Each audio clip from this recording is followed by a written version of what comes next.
Bonsoir à vous, très chers amis. Voilà, nous commençons une nouvelle semaine et nous continuons dans cette marche dans l'émission À la recherche de l'amour avec une nouvelle direction pour pouvoir vous aider. Vous qui êtes en train de vous construire sur le plan sentimental, vous qui êtes marié, célibataire, peu importe votre statut sentimental, cette émission, certainement ce soir, elle va vous aider. Monique, bonsoir. Bonsoir à vous tous. Les personnes, parfois, elles se disent comme ça, moi, je n'ai pas de problème dans la vie sentimentale. Moi, je suis bien dans la vie sentimentale. Et lorsque nous parlons de thérapie de l'amour, par exemple, l'émission À la recherche, il porte le titre À la recherche de l'amour. Il y a des personnes qui disent, moi, je ne cherche pas l'amour. J'ai déjà trouvé. Mais il faut prendre soin de cet amour. Entretenir, exactement. Donc, il y a des personnes qui, elles n'ont pas, on va dire comme ça, de problème à résoudre, on va dire comme ça, dans leur mariage, dans leur vie sentimentale.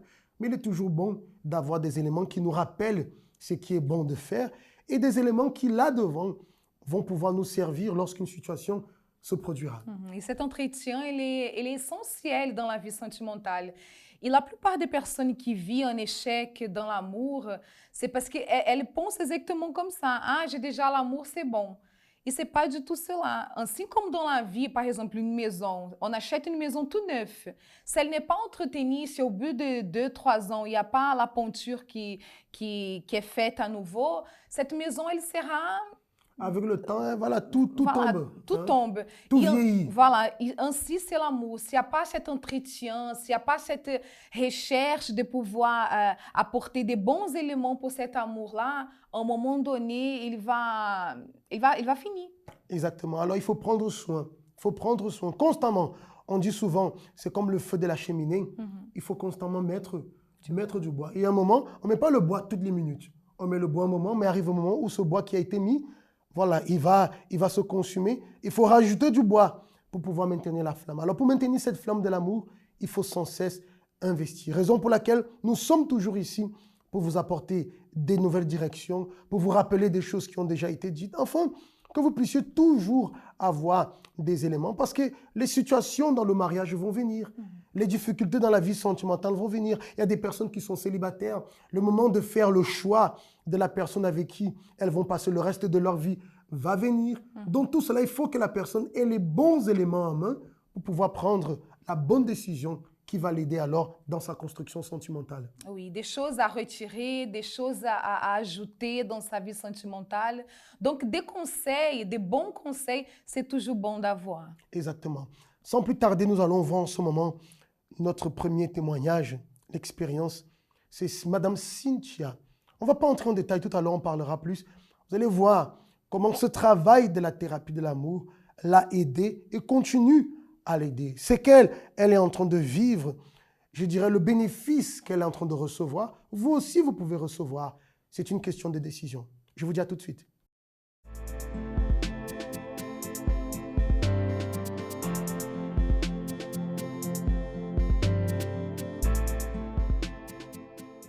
Lorsque j'ai rencontré mon ex-mari, c'était pour moi, pour la vie, on devait fêter nos 50 ans de mariage.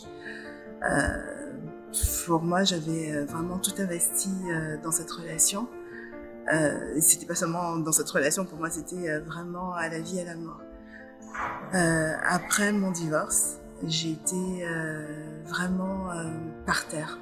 Au fil des années, je suis restée mariée 8 ans. C'était pour moi l'homme de mes rêves, l'homme de ma vie. Et petit à petit, je me rendais compte qu'il n'y avait plus de communication. Après, il n'y avait plus de projet. J'entendais parler de nos projets à travers la bouche d'amis, où il n'y avait pas en fait il n'y avait plus la complicité non plus. En fait, petit à petit, je faisais le deuil de beaucoup de choses. Et à un certain moment, j'ai dit stop. Il ne me battait pas, il ne m'avait pas trompée, il n'y avait pas de... Mais ce n'était pas ça que je désirais et on était en train de vivre comme deux étrangers. Donc ça ne valait absolument pas la peine. Je suis arrivée à la thérapie. Ça a été un combat pour y venir parce que les premières fois, j'y restais à peine 10 minutes et je partais. C'est comme si on avait dit au pasteur, voilà, la vie de Cynthia, c'est ça, ça, ça, ça. Et ça m'était insupportable d'entendre ça devant toute une foule. À un certain moment, j'ai pris la décision de rester de bout en bout. Et petit à petit, je me suis rendu compte que il y avait des choses les blessures du passé qui sont vraiment parties et j'arrive maintenant à me dire oui, c'est encore possible. J'arrive à me dire que je vais aimer à nouveau, que je vais fêter mes 50 ans de mariage, que je vais avoir la possibilité de rendre un homme heureux. Aujourd'hui, oui, c'est vrai que je suis, avec la thérapie de l'amour, je suis en paix. Je n'ai plus à me dire et si. Non, je confie en Dieu et je sais que ça va changer les choses.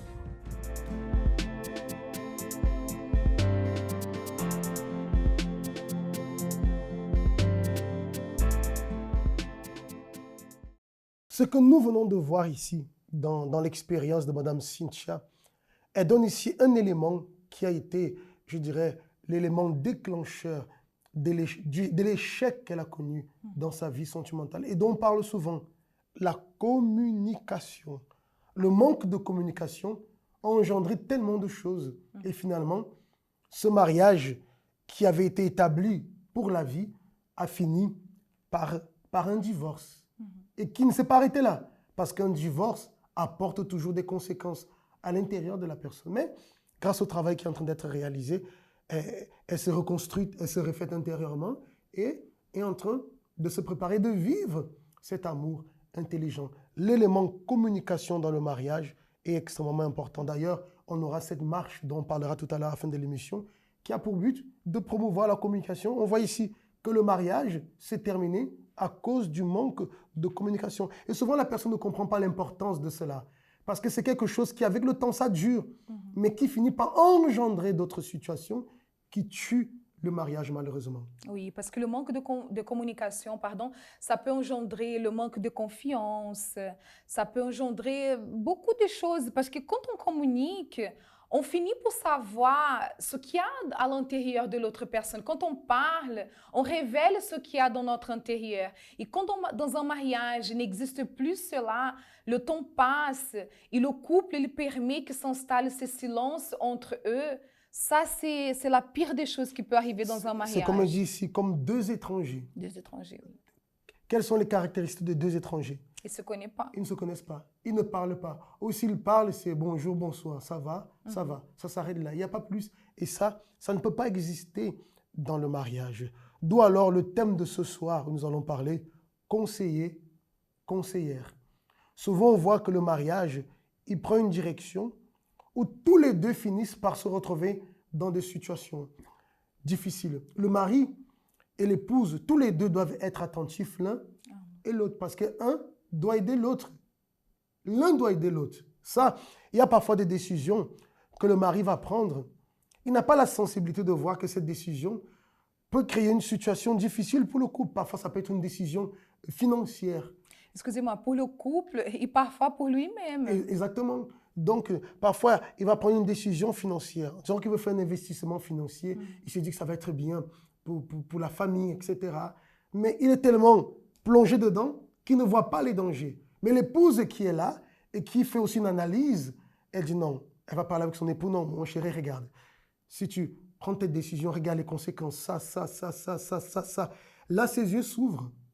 Communication. Mais elle s'est mise comme conseillère.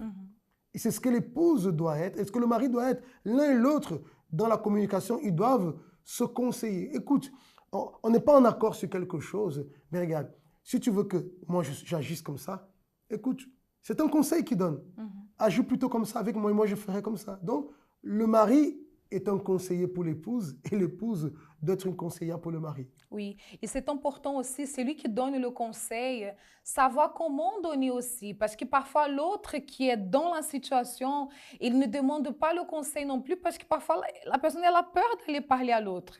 Parce que parfois la personne elle est déjà toute seule dans sa situation, elle essaie de résoudre la situation, mais elle regarde son mari ou regarde son épouse, elle se dit déjà, comme lui il est trop explosif, ou elle est très, comment on dit, très négative.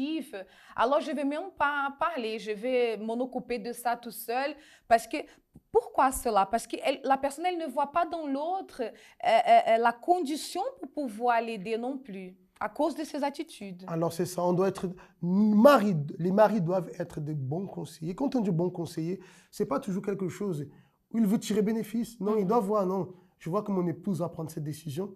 C'est pas bon pour elle. Et si c'est pas bon pour elle, c'est pas bon pour moi non plus. Parce que quand on aime, on veut prendre soin. On veut veut pas que la protéger. personne, elle puisse tomber dans le malheur. Exactement. Donc, être bon conseiller, c'est exactement cela. Apporter le bon conseil à l'autre, soutenir l'autre.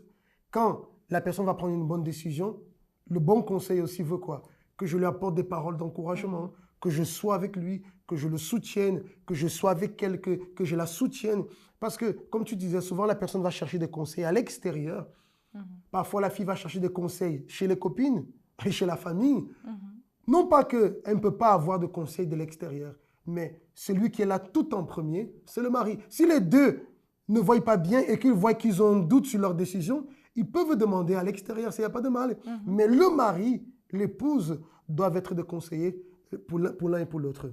Oui, parce que imagine, si moi je suis dans une situation que je ne sais pas quoi faire, mais mon mari, je vois à côté que lui, il est plus désespéré que moi, si je viens lui parler, lui demander quelque chose, je vais empirer encore plus la situation pour moi et pour lui aussi. Alors préparons-nous, mari, à être des bons conseillers, épouse, à être de bonnes conseillères. Et pour vous qui êtes en train de connaître quelqu'un, soyez déjà ce bon conseiller, soyez déjà cette bonne conseillère. Et certainement, vous allez éviter à votre relation pas mal de situations, pas mal de problèmes. On va voir en ce moment ce spot qui nous rappelle l'événement que nous avons à la fin de ce mois, le 28 septembre, la promenade de l'amour, où nous sommes en train de promouvoir la communication entre les couples. Vous voyez ici qu'un problème de communication a détruit ce mariage. Comme la communication va apporter les solutions, peut-être pour des situations que vous traversez, ou tout simplement va renforcer votre union. Voyons le spot et on se retrouve juste après. The Love Walk, la promenade de l'amour. Une opportunité pour les célibataires amoureux et fiancés d'apprendre à connaître une personne ou de prendre le courage d'aborder cette personne spéciale. Une porte ouverte pour les mariés pour développer la communication dans le couple et aborder les sujets qui sont négligés au quotidien.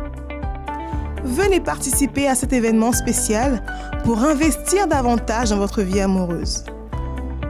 Samedi 28 septembre à 14h30 au parc de la Courneuve, entrée Marville, près de l'arrêt du bus 150, arrêt Cité Floréal. Obtenez votre kit dans le CAU le plus proche de chez vous. Très bien, mes amis. Lorsqu'on parle de communication, on est en train de parler de communication. Ce n'est pas des disputes, des querelles, ou de vouloir que la personne elle accepte mon conseil. Lorsque moi, je vais donner un conseil à Isaac, je vois la manière que je parle, j'essaie de voir aussi la situation, si c'est un bon moment pour pouvoir parler. Parce que parfois, la personne ne choisit pas le bon moment pour pouvoir parler non plus. Parfois, elle veut tellement donner Parfois, le conseil il est bon. Mais c'est le mauvais moment. C'est le mauvais moment. Et la mauvaise façon. Et la mauvaise façon, voilà. Donc, il faut savoir comment communiquer, comment conseiller. Et savoir aussi que c'est un conseil. Ça veut dire que conseil, soit il est accepté, soit il n'est pas accepté. Donc, la décision revient à l'autre personne. Si elle a le bon conseil, Monique, et qu'elle le donne au bon moment, de la bonne façon, les yeux de l'autre vont s'ouvrir. Mais si elle a le bon conseil et qu'elle le donne de la mauvaise façon, au mauvais moment, ça finit par être interprété par l'autre comme un mauvais conseil. C'est même pas que l'autre ne veut pas écouter, c'est que la personne n'a pas choisi. D'où le mari doit connaître l'épouse, le mari. Bon, ça déjà, c'est un autre thème dans lequel on entrera une prochaine fois. Alors, le 28 septembre, ce sera de la communication. S'il y a des situations à résoudre, vous allez résoudre cette situation dans la communication, trouver des solutions. Mais le but, c'est vraiment apporter ce renforcement dans la relation. Si vous n'avez pas encore votre kit, vos t-shirts pour le mari, pour l'épouse, pour participer à cette marche, approchez-vous de votre centre d'accueil auprès de votre pasteur et faites déjà la commande de votre kit. Et on se donne rendez-vous le 28 septembre à 14h30 au parc de la Courneuve, qui va être un moment extraordinaire. Pour vous qui êtes seul et qui désirez connaître une personne, alors allez auprès de votre pasteur, exposez-lui la situation, il va vous orienter pour que vous ayez ce jour-là l'opportunité de pouvoir commencer une communication avec une personne et de voir si elle va correspondre à ce que vous attendez pour votre vie. Ne perdez pas cette opportunité. Rendez-vous alors le 28 septembre. Si vous avez des doutes, des questions, vous avez notre numéro WhatsApp. N'hésitez pas à nous écrire ou alors à laisser un audio. Passez une très bonne soirée et à très bientôt.